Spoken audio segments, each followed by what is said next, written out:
Olá, povo de Deus! Estamos iniciando mais uma live, segundo aos Coríntios, capítulo 8 e capítulo 9. Essa é a nossa 12ª live.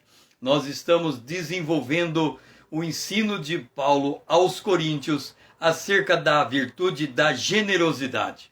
Segundo aos Coríntios, capítulo 8 e o capítulo 9, ele não trata de prosperidade, ele trata de generosidade.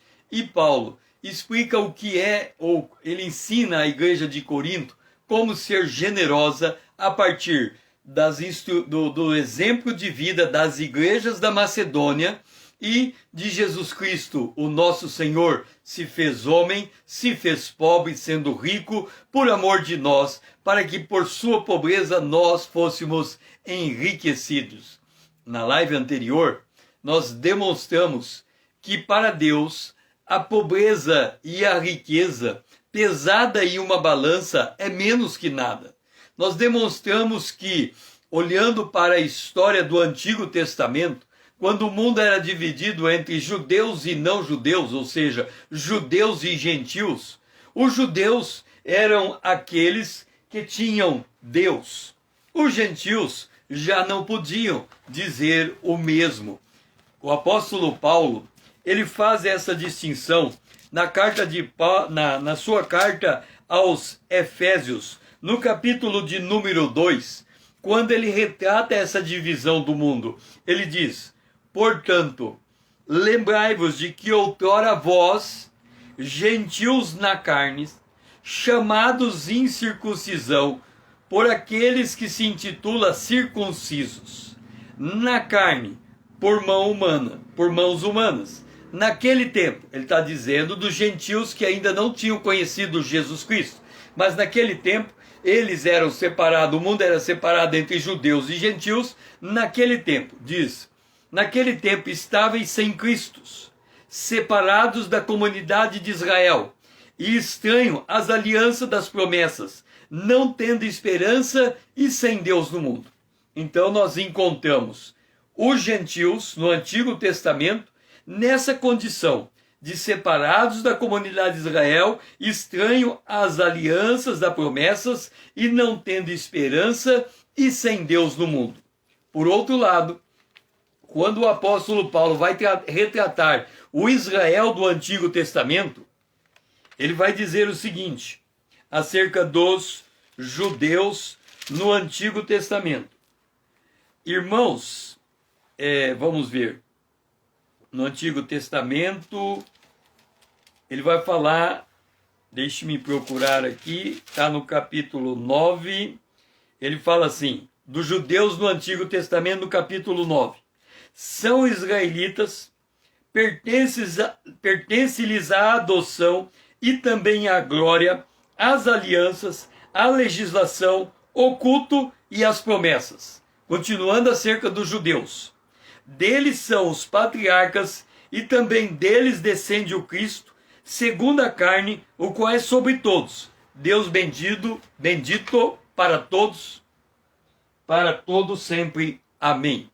O que nós estamos dizendo ao retratarmos o Antigo Testamento dividido entre o povo judeu, que era da aliança, descendente de Cristo, e o povo gentil, sem Deus no mundo? É que tanto o judeu quanto os gentios, eles tinham diferentes camadas sociais. Tanto entre os judeus quanto entre os gentios, nós poderíamos encontrar gente rica, muito rica, e gente pobre, muito pobre, e a classe média. Isso nos dois grupos de povos, nos gentios e nos judeus. O bloco dos gentios era um bloco de pessoas sem Deus no mundo. Então eu tinha, olhando para os gentios, ricos sem Deus e pobres sem Deus e classe média sem Deus. Olhando para os judeus, eram os judeus participantes das promessas de Deus. Então nós tínhamos judeus ricos, judeus classe média e judeus pobres. O que queremos dizer com isso?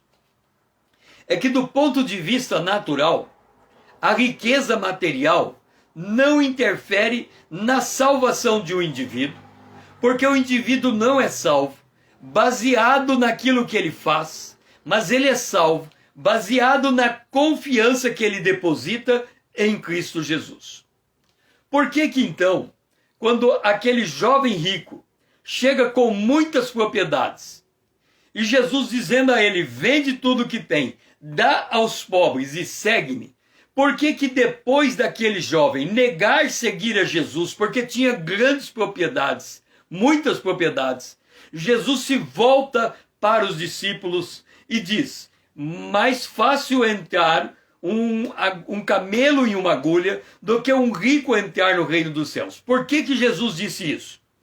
Porque o rico, materialmente falando, ele tende a confiar na sua riqueza, como se a sua riqueza pudesse lhe comprar o direito de ir para o céu. Por outro lado, o pobre, eu falando pobre materialmente, ele já pensa do contrário. Ele pensa que porque ele é pobre, ele pode ir para o reino de Deus, porque ele não está apegado a nenhum tipo de riqueza. Na verdade, do ponto de vista material, nem o rico nem o pobre conta. Por quê? Porque Jesus disse, para o rico é impossível ao homem ser salvo, depois dos discípulos ter dito, Senhor, mas se o rico não pode entrar no reino de Deus, porque as suas posses materiais lhe faz confiar nas suas riquezas, quem é que poderá ser salvo? O que os discípulos estão dizendo é que os ricos na mais alta esfera social, os medianos, os da classe média e os pobres, todos eles têm algum grau de riqueza, algum grau de posse, algum grau de propriedade. Então todos eles podem crer que o pobre pode dizer, eu sou honesto, por isso eu entro no reino de Deus. O da classe média pode dizer, eu não sou rico, por isso eu não me corrompo. Eu não sou pobre, mas eu não sou pobre, por isso eu não me corrompo. Eu não sou rico, mas também por isso eu não me corrompo. E o rico pode dizer, eu tenho riqueza, não dependo de ninguém, não vou me corromper. Então cada um na sua esfera social, ele pode entender que ele é apto para o reino de Deus. No entanto, quando Jesus fala com Nicodemos, ele diz que importa nascer de novo para entrar no reino de Deus. Então, na live anterior, nós colocamos e deixamos isso claro, de que não é, quando Jesus fala do pobre de espírito, ele está falando daquele que consegue se desapegar das riquezas do seu, daquilo que lhe pertence, ou daquilo que está com ele. Pois bem, agora nós vamos ver que a generosidade é o escape da pobreza. E nós estamos falando da pobreza material. Nós já demonstramos que entre os gentios há pobres e ricos. Entre os judeus há pobres e ricos. Portanto, entre o povo de Deus, nós podemos encontrar gente rica salva, gente pobre salva.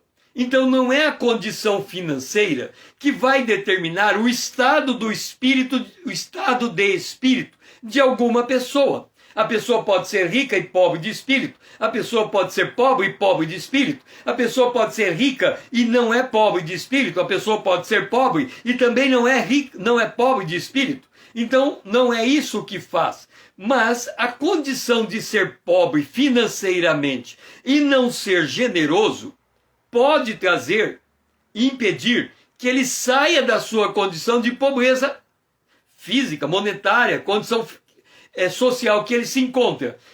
Quando Paulo escreve aos Coríntios, ele escreve em 2 aos Coríntios, capítulo 8, verso 11. Completai agora a obra começada. Qual é a obra começada? Ele havia dito em 1 aos Coríntios 16, verso 2 e 3, ele tinha dado a seguinte instrução. No primeiro dia de cada semana, cada um de vós ponha de parte em casa, conforme a sua prosperidade, e vá juntando, para que se não façam coletas quando eu for. E quando tiver chegado, enviarei cartas para levarem as vossas dádivas a Jerusalém, aqueles que aprovardes. Paulo diz, No primeiro dia de cada semana, separe um pouco do seu dinheiro de acordo com a sua renda, para que você possa, quando eu chegar, juntar esse dinheiro, instituir uma comissão, e essa comissão tenha por obrigação e objetivo levar o dinheiro a Jerusalém para sustentar os pobres em Jerusalém que estavam passando por sofrimentos, tribulações e mesmo saque dos seus bens. Agora note, a igreja de Corinto, Paulo fala, de acordo com a sua prosperidade você dá. Ela tinha certa prosperidade material. No entanto, ela não tinha a prática da generosidade. As igrejas da Macedônia estavam no sentido oposto. Elas estavam em profunda pobreza, em profundo estado de pobreza, pobreza material, mas elas viram na condição de Jerusalém a oportunidade de desenvolver a virtude da generosidade. Qual foi o estalo das igrejas da Macedônia? Elas perceberam que, olhando para a igreja de Corinto, ela estava em profunda pobreza, mas olhando para a igreja de Jerusalém, elas tinham consigo alguma riqueza. Portanto, o referencial de riqueza e o referencial de pobreza depende com quem você se compara. Se eu me comparar com mendigo, eu sou rico. Mas se eu me comparar com Bill Gates, eu sou absolutamente pobre, miserável até. Então depende do referencial, mas em cada um olhando para si mesmo, no estado em que se encontra, sem levar em conta nenhum outro referencial, ele vai descobrir que ele tem consigo alguma riqueza que ele pode compartilhar. Essa foi a lição que Paulo ensinou à igreja de Corinto, e ela começou a fazer esta obra de separar um pouquinho cada semana de acordo com a sua prosperidade, para que elas pudessem entregar os seus recursos a Jerusalém. O que está acontecendo com a igreja de Corinto é que eles, olhando para o que Paulo ensinava, ouvindo o que Paulo ensinava, e Paulo ensinou a manifestação da graça em Jesus Cristo, que se fez pobre sendo rico, e fez pobre por amor de nós, para que pudesse por sua pobreza nos enriquecer, ele disse à igreja de Corinto, vocês podem praticar isso também. Quer dizer, o que significa ser rico e se fazer pobre? Significa eu olhar para a minha condição financeira de hoje, perceber que eu tenho algo que eu posso retirar do meu patrimônio ou do meu dinheiro e posso pegar esse montante e entregar a alguém que está passando uma necessidade maior do que a minha.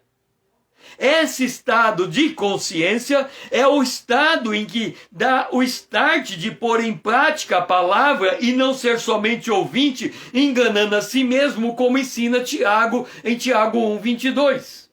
Então, olhando cada um para a sua condição financeira e não olhando para o que o outro tem, ele poderá compreender que não importa o nível em que ele se encontra, há sempre o que compartilhar. Há sempre como manifestar a sua generosidade. Por isso, João, o apóstolo, nessa mesma direção, ele vem e diz, filhinhos, não amemos de palavra nem de língua, mas de fato e de verdade. O que é este amar de fato e de verdade? É eu me interessar pela vida do outro, porque o generoso é aquele que abraça uma necessidade, tem profundo conhecimento de causa daquela necessidade, ele percebe o que aquela pessoa precisa, ele sabe quanto ele tem que dar para ela, para que ele possa levantar aquela pessoa, ele dá na medida exata, ele dá na hora certa, ele dá com o prazer de ajudar, porque ele quer ver o outro bem. E isso implica também na sua condição financeira, porque principalmente nesse tempo de pandemia, nós encontramos muitos que estão passando por profundas dificuldades financeiras, impostas inclusive por causa desse blackout que aconteceu, que obrigou muitas lojas a fecharem, muitas pessoas perderam seus empregos, então elas tiveram que se adequar numa situação como esta. Eu me lembro que logo quando eu comecei a minha vida, eu não ganhava o suficiente para manter a minha casa, mas eu dizia, o salário que eu tenho é o salário que me é necessário, mas se faltar, Deus cobrirá a diferença. E eu me lembro que quando eu era naqueles primeiros anos de casamento, quando me faltava algo em casa, alguém batia a porta, eu ia lá, índios da aldeia, eles traziam coisas que eles colhiam e levavam até minha casa, e aí traziam mandioca, traziam milho verde, coisas desse tipo, e muitas vezes eles complementaram a minha despensa. Por quê? Porque eu não tendo recebido o suficiente, Deus colocava no coração daqueles índios da aldeia para que eles chegassem até a minha casa e pudessem fazer vamos assim dizer, um complemento de renda para as minhas necessidades pessoais, as da minha família. Então isto é o princípio da generosidade. Amar de fato e de verdade significa você se importar com o outro, você estender a mão para o outro. E o apóstolo Paulo, escrevendo, falando com a igreja de Corinto, ele enfatiza com muita propriedade a situação da igreja da Macedônia. E ele diz, a Macedônia, no meio de muita prova de tribulação, manifestaram abundância de alegria. Aqui, nós temos que fazer um recorte. Porque hoje, passar tribulação é algo inerente à vida. Jesus disse, no mundo tereis tribulações, tende bom ânimo, eu venci o mundo. Agora nós estamos encontrando uma igreja que está passando exatamente por aquilo que Jesus disse que seria da natureza humana, conviver com situações como esta.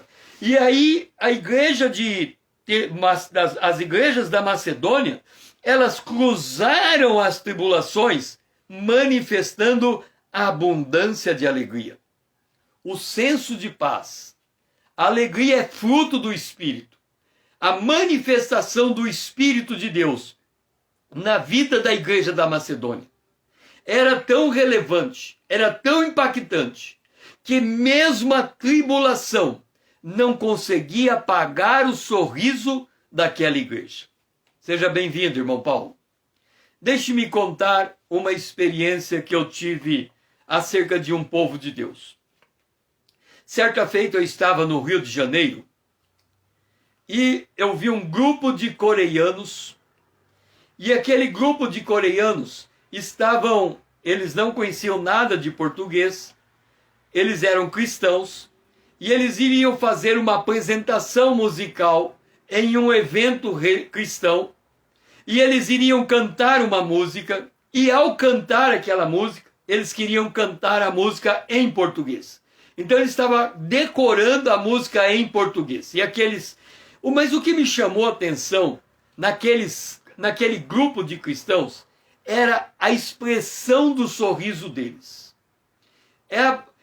O sorriso daqueles coreanos era como se fosse o sorriso de um anjo. Eu nunca vi um anjo, mas não era humano, porque eu nunca vi um sorriso com aqueles tipo de sorriso que os coreanos, eram em torno de 40, eles manifestavam. Aí eu pensei comigo, eles estão sorrindo desta maneira porque eles estão cantando uma música cristã. Se eles saírem dali, o semblante deles volta ao normal e eles param de sorrir. Mas em todo lugar que eu encontrava aquele grupo de coreanos, eles estavam sorrindo da mesma maneira. O sorriso nunca sumia da face deles. Agora você fica pensando, aqueles coreanos que estavam vindo para cá era classe média. Eles pouparam durante um ano o dinheiro deles para comprar aquela passagem. Então eles eram sujeitos a muitas tribulações, mas eles tinham abundância de alegria. E eu tive a comprovação que aquela alegria era obra de Deus no coração deles, porque teve um determinado momento que uma das dos coreanos, uma coreana, ela foi pregar diante de 7.000 jovens. E ela pregou.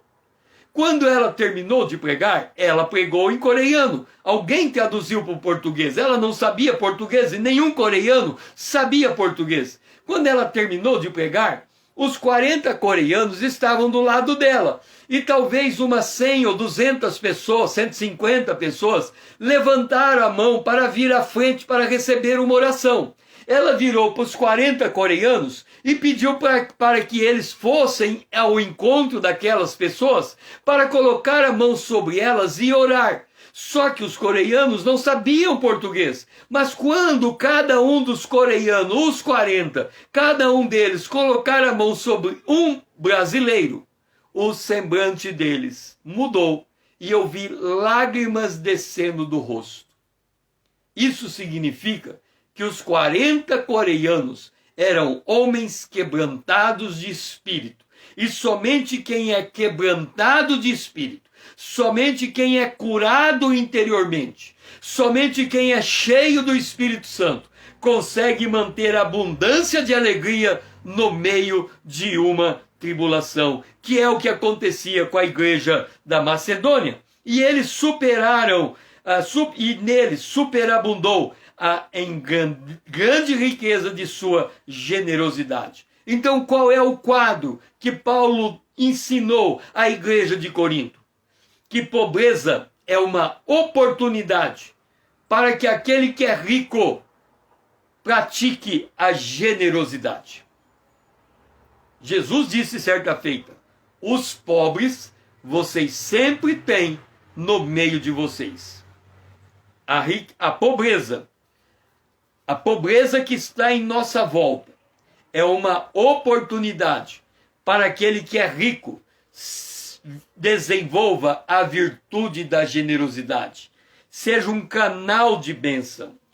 Por quê? Porque aquele que é rico financeiramente, mas que desenvolve o dom ou a virtude da generosidade e faz isso voluntariamente com alegria, ele é pobre de espírito.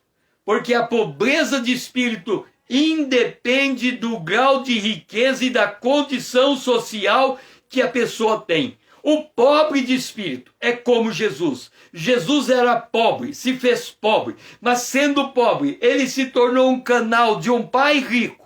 E ele recebia do pai rico para entregar a cada um de nós, nos suprindo. Ele não ficava nada com ele. Então ele nos enriquecia com a sua palavra. Jesus nos enriquecia com o seu poder. Jesus nos enriquecia com a sua misericórdia. Jesus nos enriquecia com a sua bondade. Jesus nos enriquecia em manifestar nele a expressa imagem de Deus. Ser pobre de espírito é imitar o estilo de vida de Jesus. Ser pobre de espírito é ser um canal de graça, é ser alguém que verdadeiramente consegue olhar para o outro, como enxergando o gemido da alma do outro, e perceber que ele tem que, é como Paulo disse, o corpo de Cristo, a gente se alegra com os que se alegram, e sofre com os que sofrem, entristece com os que entristecem. É essa a manifestação do corpo. Por isso que a igreja da Macedônia enxergou em Jerusalém a oportunidade de mostrar o seu amor pelo corpo de Cristo, a assistência aos santos. Por isso, o que nós temos que quebrar é a dicotomia entre o mundo espiritual e o mundo material. Por que a igreja de Corinto tinha grande dificuldade em desenvolver a virtude da generosidade? Por que eles tinham grande dificuldade em amar o próximo, ao ponto de ir ao encontro do próximo e suprir a necessidade? Deixe-me contar uma coisa, já falei isso em outras lives. Nós estamos lendo 2 Coríntios capítulo 8. Mas se nós lermos 1 Coríntios capítulo 11, nós vamos ficar envergonhados com a atitude da igreja de Corinto. 1 Coríntios capítulo 11 trata da ceia do Senhor. Como é que era a ceia do Senhor na época da igreja de Corinto? Cada um trazia o que comer na igreja. O pão e o vinho. Só que eles traziam garrafões de vinho. Eles traziam muita comida. Só que quando eles chegavam no ambiente de culto, o ambiente se separava em dois grupos de pessoas. Quem tinha comida se reunia com quem tinha comida. Quem tinha vinho se reunia com quem tinha vinho. Quem não tinha comida e não tinha vinho ficava a ver navios. E a coisa chegava no ponto de que quem trouxe muito vinho se embriagava. E Paulo, vendo aquela cena, escreveu: será que vocês não têm comida em casa? Como em casa. E venha na igreja e na hora de distribuir o pão, espere um pelos outros. Por que Paulo instituiu esse espere um pelos outros, para que todos tenham pão? Porque ele estava fazendo o oposto. Quem tinha pão compartilhava com quem tinha pão, e quem não tinha pão ficava a ver navios. E Paulo dizia: será que como que vocês podem se embriagar dentro da igreja? Eles se embriagavam com vinho.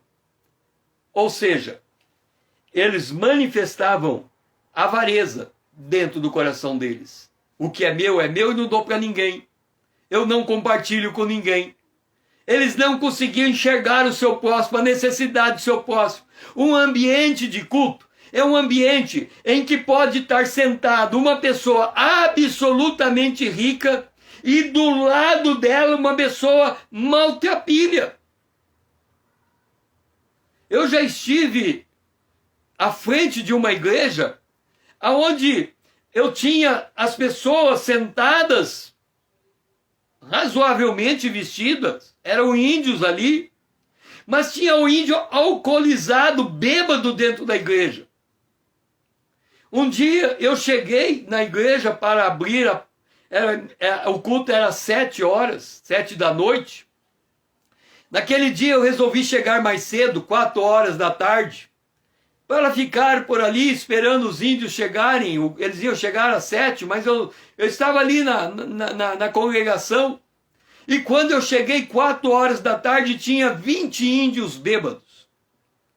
Um caminhão parou, desceu aqueles índios do caminhão e eles estavam bêbados. Dos 20, talvez tinha uns 15 caídos no chão. Tinha uns caídos na porta da igreja, estava tudo caído. Eu olhei aquele movimento e pensei comigo: bom, vai chegar às 7h, 7h eu vou abrir a igreja. Se os índios ficarem aqui até 7h, o culto vai começar com esse mundo de índio bêbado aqui na frente da igreja. E aí eles foram levantando e saindo, e por fim ficou um. E quando eu abri a igreja, ele entrou. E enquanto eu pregava, ele falava comigo, e eu falava com ele e eu pregava. Mas eu não pedi para nenhum diácono, nenhum presbítero tirar aquele índio da igreja, porque ele estava atrapalhando o culto. Ora, o culto é onde é a manifestação da palavra de Deus. E se a palavra de Deus se manifesta naquele lugar com propriedade, aquele que está bêbado poderá ouvir a palavra de Deus e tornar uma nova criatura e ser liberta daquele vício. Então não posso tirar uma pessoa da igreja só porque está bêbado.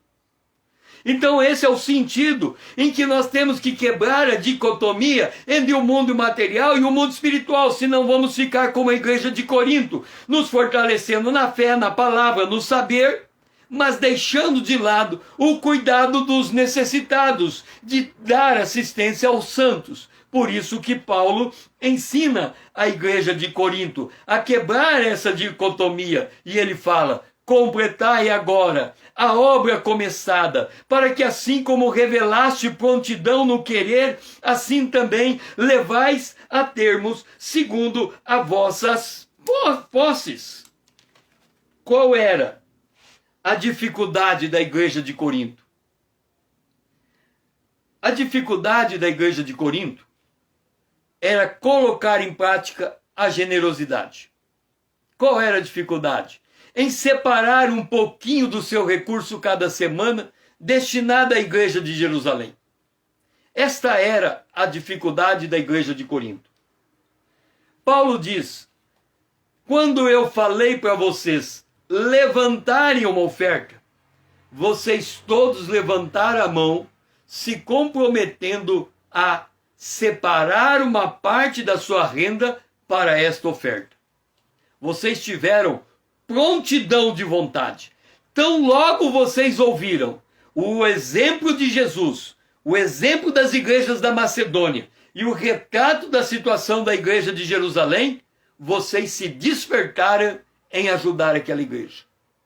Agora, da mesma maneira que vocês tiveram esta vontade, tem agora a prontidão de fazer. Coloque em prática aquilo que vocês aprenderam da palavra de Deus. Deixe-me dizer uma coisa. Tiago ensina que a palavra de Deus é como um espelho. O que significa ser a palavra como espelho? Se eu pegar um espelho e eu olhar para o espelho, a minha imagem está refletida no espelho. O espelho, colocado aqui diante de mim, ele não tem capacidade de aumentar o meu tamanho e nem diminuir o meu tamanho. O espelho natural, aquele que eu coloco dentro, na minha frente, ele mantém eu exatamente como eu sou, sem tirar e nem pôr. Tem muita gente que não olha para o espelho porque ele se acha feio, ele se acha complexado, ele se acha fora de forma. Então ele evita olhar o espelho, porque aquilo que ele enxerga no espelho não é algo que ele gosta de ver. O espelho não mente. O que ele mostra é aquilo que eu sou. Agora, a palavra de Deus é um espelho. Eu olho para a palavra de Deus e ela é um espelho. Jesus disse que a minha comida é fazer a vontade do Pai.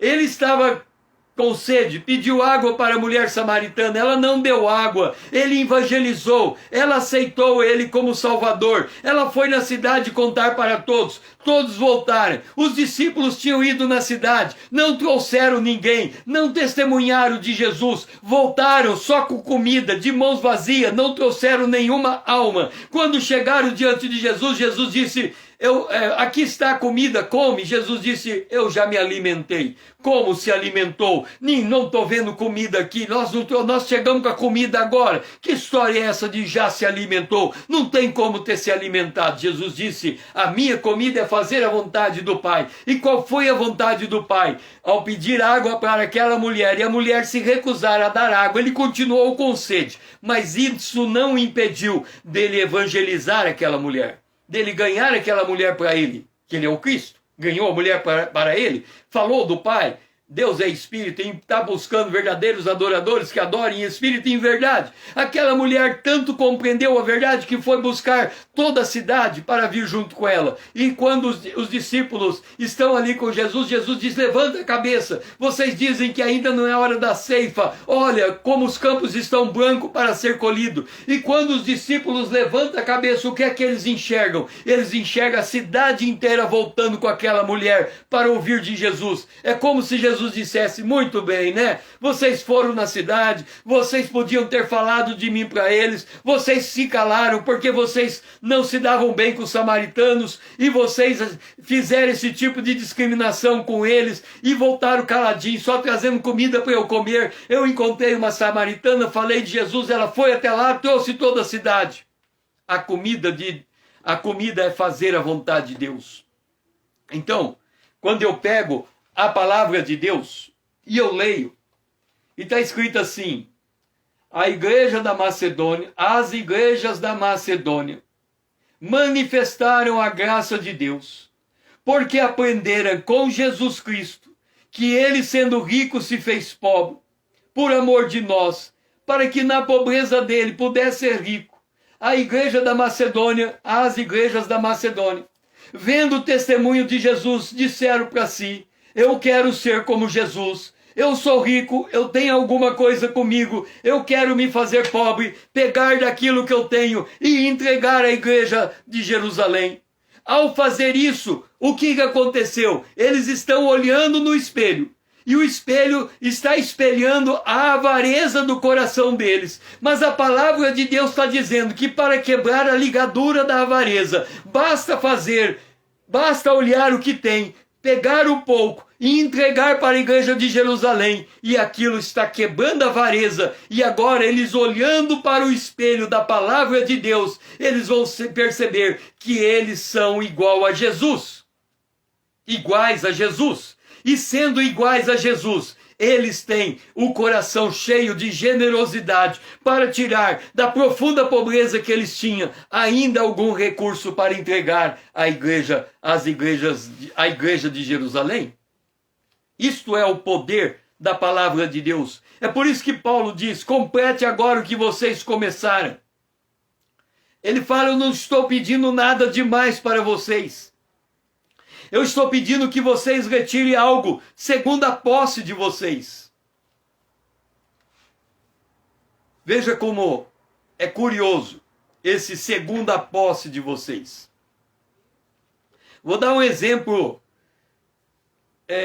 que aconteceu comigo, para vocês perceberem como que a gente pode fazer certas adaptações para, segundo as nossas posses, podermos fazer algo. Eu havia aumentado o meu peso e eu tinha que diminuir o meu peso. E aí, observando a maneira como eu me alimentava e o que eu tinha que fazer para perder o peso, em Gramas estava acontecendo algo desse tipo.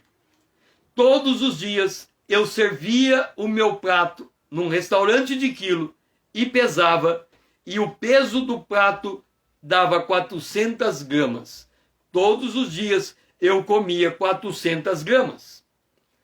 Quando eu decidi mudar a minha alimentação, eu troquei a minha alimentação para os vegetais, para os legumes e para a carne, tirei as coisas que me engordavam e o meu prato caiu de 400 gramas para 200 gramas.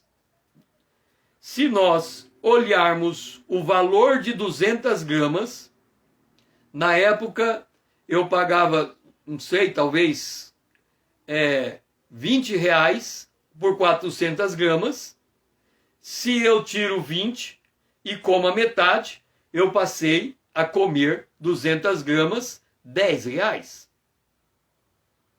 Se olhássemos para o que Paulo está falando, eu poderia separar todo dia 10 reais, a cada 10 dias, daria 100 reais, 30 dias, daria 300 reais, só de ter diminuído a quantidade de alimento em 10 reais, em 30 dias, eu poderia levantar 300 reais para a igreja de Jerusalém.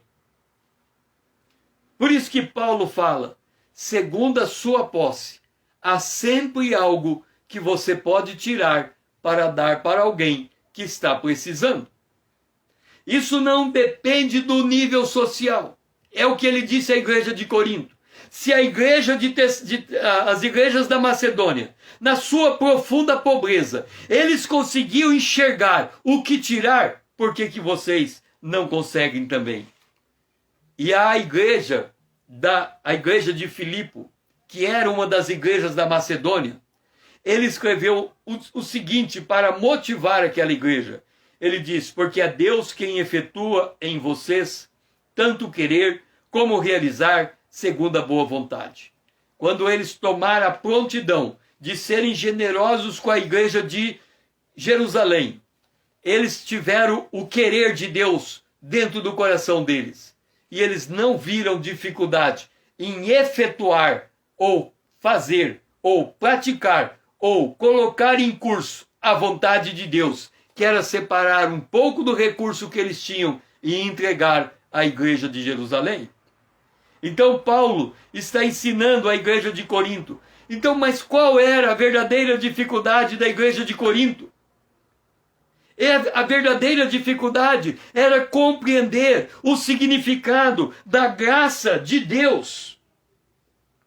Eles não conseguiam perceber o que está escrito em Provérbios capítulo 10, versículo 15. Presta atenção. A pobreza dos pobres é a ruína dos pobres. De novo, o pobre, por ser pobre, fica mais pobre. A pobreza dos pobres é a ruína dos pobres. Você vai perguntar agora, como é que pode a pobreza do pobre arruinar o pobre? É simples. Finamores, seja bem-vindo. Como que o pobre arruina? Quando a pessoa ela é pobre, ela pensa da seguinte maneira: eu sou pobre, não posso ajudar ninguém. Então a primeira coisa do pobre, que é pobre, é que ele deixa de ser generoso. Ele usa a sua pobreza como desculpa para não ajudar ninguém. Esse é o primeiro ponto.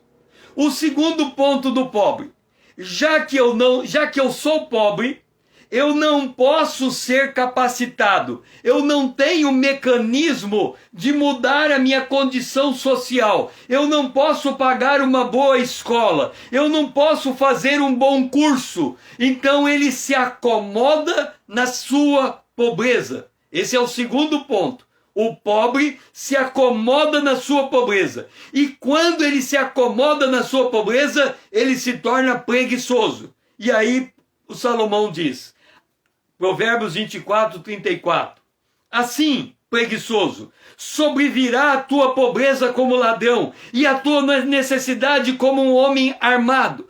Por que sobrevirá a pobreza como ladrão? Porque o pobre usa a sua pobreza como desculpa para manter a sua condição social e ele não faz nada para mudar a realidade que ele está.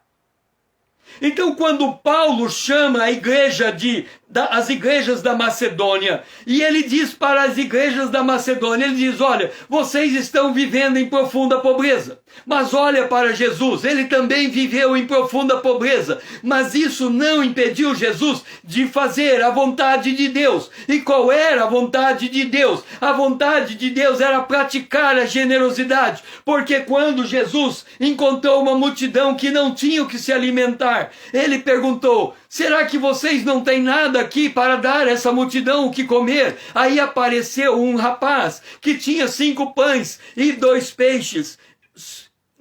7 pães e 2 peixes. E aí os apóstolos trouxeram os pães e os peixes na mão de Jesus.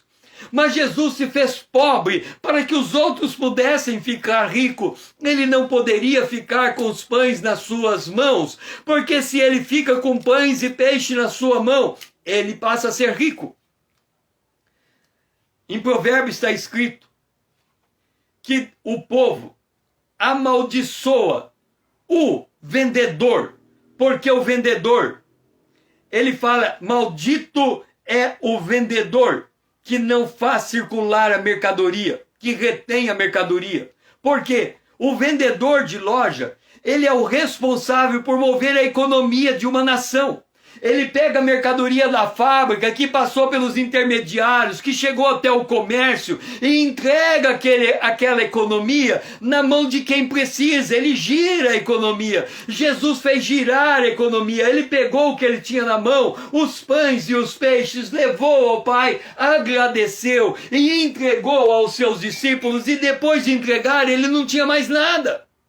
Ele era um intercessor que pegou a bênção de Deus e canalizou para a multidão. Ele continuou pobre. E Paulo está dizendo à igreja da Macedônia, vocês estão se enxergando como pobres, mas vocês não estão percebendo que ainda que vocês se declarem pobres, há algum tipo de riqueza na mão de vocês. Tanto é que se vocês colocarem voluntariamente o desejo de ajudar a igreja de Jerusalém, vocês vão encontrar o que tirar daquilo que vocês têm. E eles encontraram. Nós temos que entender a palavra de Deus. Vamos nos colocar no lugar da igreja da Macedônia. Vamos nos colocar no lugar deles. Eles estão vivendo em uma crise como a crise que nós estamos vivendo, impactado pela economia, pela pandemia. A pandemia abalou o sistema econômico, abalou o sistema financeiro, abalou o sistema de saúde, abalou as nações. Então nós estamos passando por uma grave crise econômica. E mais, está dito pela própria Organização Mundial da Saúde que no próximo ano é provável que mais de 200 milhões de pessoas morram de fome. Então quem está passando por uma situação dessa se torna igual às igrejas da Macedônia, que estão vivendo em profunda pobreza. Ok, agora vamos pegar alguém que está na Bíblia, que também estava vivendo em profunda pobreza.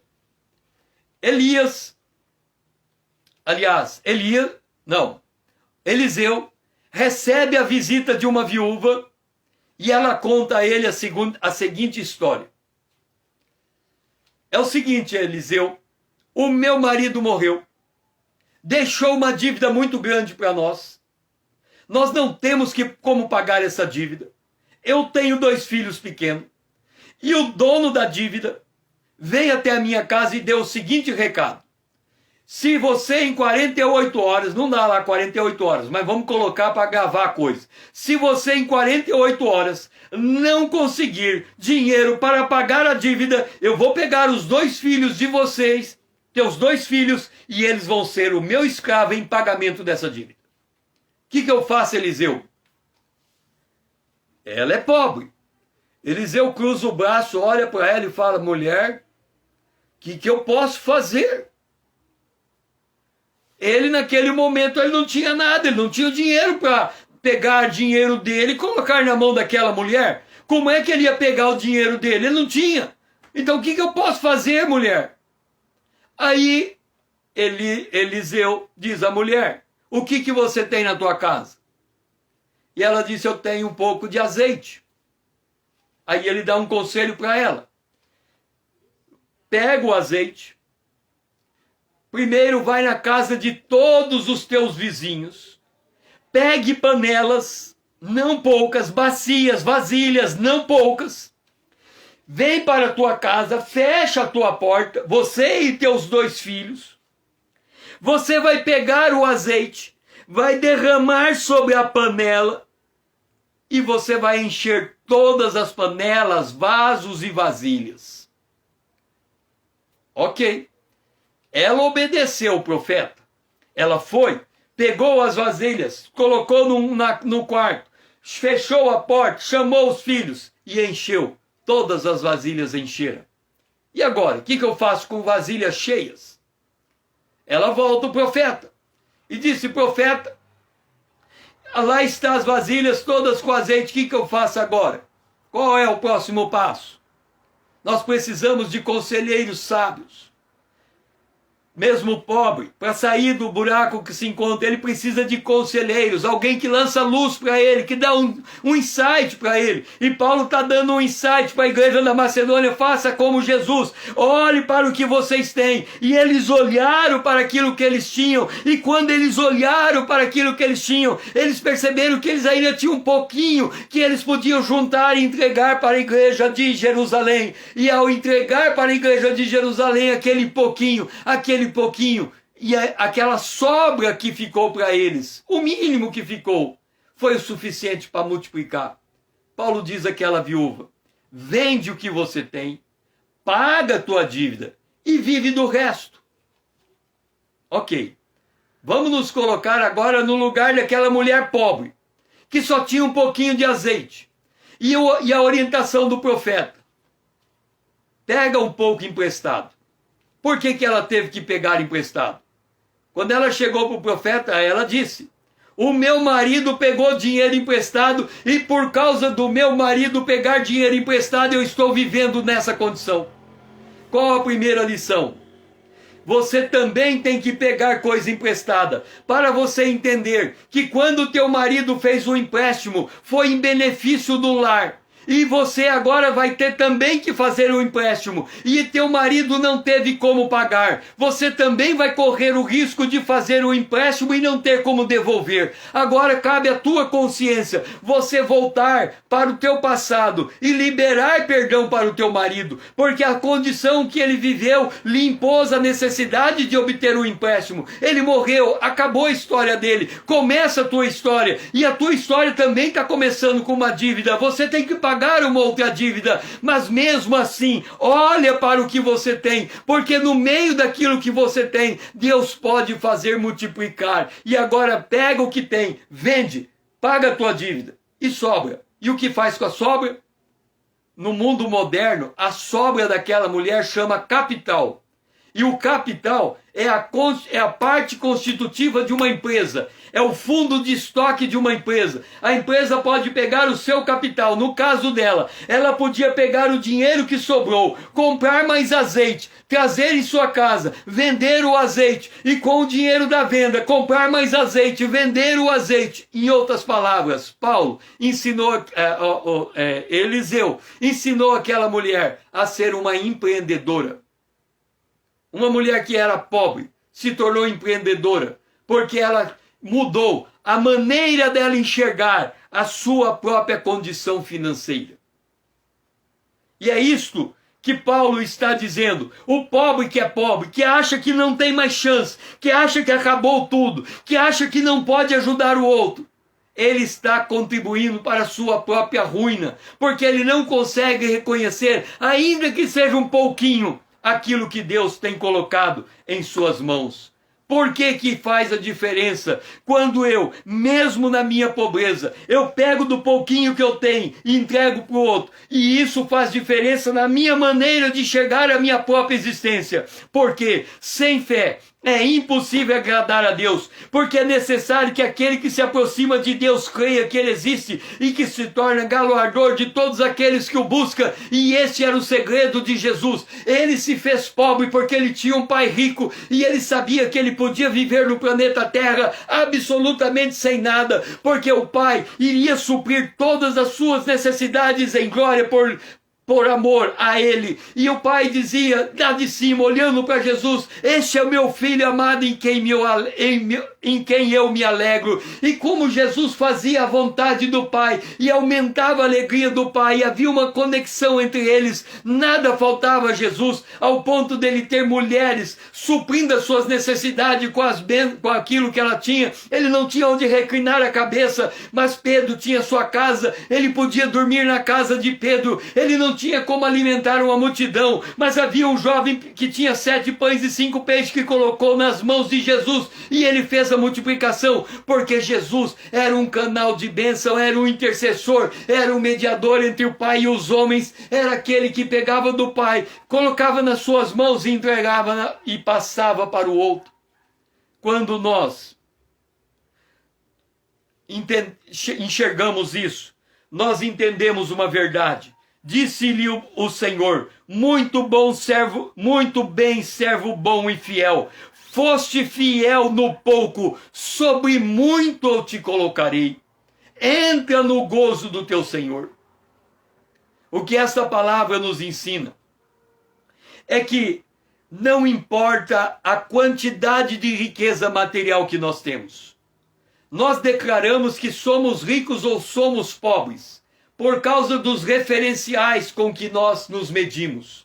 Se eu me medir com um homem ali no sinaleiro pedindo dinheiro, eu sou rico. Mas se eu me medir com Bill Gates, eu sou pobre. Então eu posso dizer que na minha condição de pobreza eu não posso ajudar o outro. Mas se eu mudar a minha mentalidade e enxergar o que Deus tem me dado, eu vou descobrir que eu sou rico o suficiente para poder ajudar o outro. E se eu consigo entender isso no fiel, eu me consigo perceber como um mordomo de Deus, como alguém que está recebendo de Deus para levar até o outro, eu posso entender o que Jesus disse em Mateus 13:12, pois ao que tem lhe será dado em abundância, mas o que não tem, até o que tem lhe será tirado. É por isso que o pobre se arruina ainda mais da sua pobreza, porque ele acha que não tem, porque ele acha que não pode ter, e quando ele para no tempo, ele fica na sua condição. O mundo deteriora cada vez mais a sua condição e ele fica cada vez mais pobre. Quando ele compara um ano com o outro ano, ele vai ver que ele está numa condição decrescente porque ele estagnou a sua vida. E quando ele estagna a sua vida, quando ele não percebe a necessidade do outro, quando ele não desenvolve a sua própria generosidade, ele acaba fazendo o que ele não podia fazer. Quando Elias vai na casa da pobre viúva e ela fala que ela tem um pouquinho, e ela fala, vou comer esse pouquinho e vou morrer, ou seja, vou comer o capital e vou comer a semente e vou morrer. Elias diz a ela, tão certo como vive o Senhor teu Deus, nada tenho cozido, há somente um punhado de farinha numa panela. Vou preparar esse resto e comer. Mas Elias conta a história de como os corvos alimentou ele no rio. E ele diz a ela, faz segundo a palavra de Elias. Assim comeram ele e ela e a sua casa muitos dias. Da panela a farinha não se acabou e da botija o azeite não faltou, segundo a palavra do Senhor por intermédio de Elias. Elias disse, não como o último que tem, dá para mim, e Deus vai multiplicar o que você tem. Por isso que em Atos capítulo 20, verso 35, Paulo disse, tenho-vos mostrado em tudo que trabalhando assim mister socorrer os necessitados e recordar as palavras do próprio Senhor Jesus, mais bem-aventurado é dar do que receber. Porque aquele que dá, ele tira do seu patrimônio. Quando ele tira do seu patrimônio, ele empobrece. Quando ele empobrece, ele se lembra da palavra de Deus. Eu sou pobre e necessitado, porém o Senhor cuida de mim. Tu és o meu amparo e o meu libertador. Não me detenhas. E ele se lembra quando ele dá, ele tira o que ele tem e ele dá para o pobre. E ele sustenta o outro na sua necessidade. Ele se lembra que ele é pobre e necessitado. E aí ele olha para o Salmo 68 que diz, aí habitou a tua grei, em tua bondade, ó Deus, fizeste provisão para os necessitados. O que a palavra de Deus está nos ensinando é esse ciclo. É preciso socorrer o pobre e necessitado. É minha responsabilidade socorrer a ele. Eu tomo a iniciativa voluntária de dar o que eu tenho. Quando eu dou o que eu tenho, é eu que fico necessitado. Porque eu tirei algo que estava comigo e entreguei a ele, eu me tornei o necessitado. Mas como eu conheço o meu Deus, eu vou ao Deus que é o meu Pai, que tudo tem, e eu intercedo a ele para ele suprir a minha necessidade. E o meu Deus se torna o meu provedor. Deus me provê. E quando ele me provê, eu tenho novamente na minha mão o que pode ajudar o necessitado. Então eu ajudo o necessitado. E quando eu ajudo o necessitado, eu torno-me novamente um necessitado, porque aquilo que eu tinha eu entreguei. Eu não tenho mais nada. Mas eu sou um canal de Deus. Eu sou um intercessor. Eu volto para diante de Deus e ele é o meu provedor. Ele me provê novamente. E quando esse ciclo vai se repetindo, a minha riqueza também vai. E quando aquela mulher entregou, multiplicou o azeite e vendeu, pagou sua dívida, ela se tornou uma empresária do azeite na sua terra. Quando aquela pobre viúva entregou o bocado de farinha para alimentar o profeta, ela se tornou uma fabricante de farinha naquela região. O pão nunca lhe faltou. Quando nós começamos a entender que a nossa pobreza não é impedimento para sermos generosos, nós vamos descobrir que nós temos riquezas conosco que podem se multiplicar. E essas riquezas se multiplicando vão nos tirar dessa condição de pobreza, mudando a nossa condição de pobre para rico, porque para Deus não há nenhum impedimento de mudança de condição social, porque o que determina aos olhos de Deus a condição de um homem é a determinação dele ter a generosidade em seu coração e que aquilo que chegue na sua mão, ele seja um canal de bênção para o outro que está passando a mesma necessidade. Na próxima live, nós vamos responder a seguinte pergunta: como a situação financeira reflete na crença de uma pessoa? Nós demos um exemplo de como o simples fato de colocar em prática a palavra de Deus muda a percepção da minha condição financeira. E se eu mudar a minha maneira de ver as riquezas que eu tenho já comigo, eu vou descobrir que mudando a minha forma de enxergar as coisas, muda a minha condição financeira também. E isso é tema para a próxima live. Amanhã, às 20 horas, eu aguardo você comigo. Foi muito bom ter você, irmão Paulo. Eu não estou vendo a foto direito aqui, mas o Finamore também. Não sei se é o Wilson ou o Nelson. Muito bom ter vocês aqui junto comigo. E assim, que o Senhor seja louvado e que nós possamos mudar a nossa forma de pensar para mudar a nossa realidade financeira, porque nós nos tornamos canais de bênçãos para aqueles que estão precisando muito mais do que nós. Que o Senhor assim seja louvado.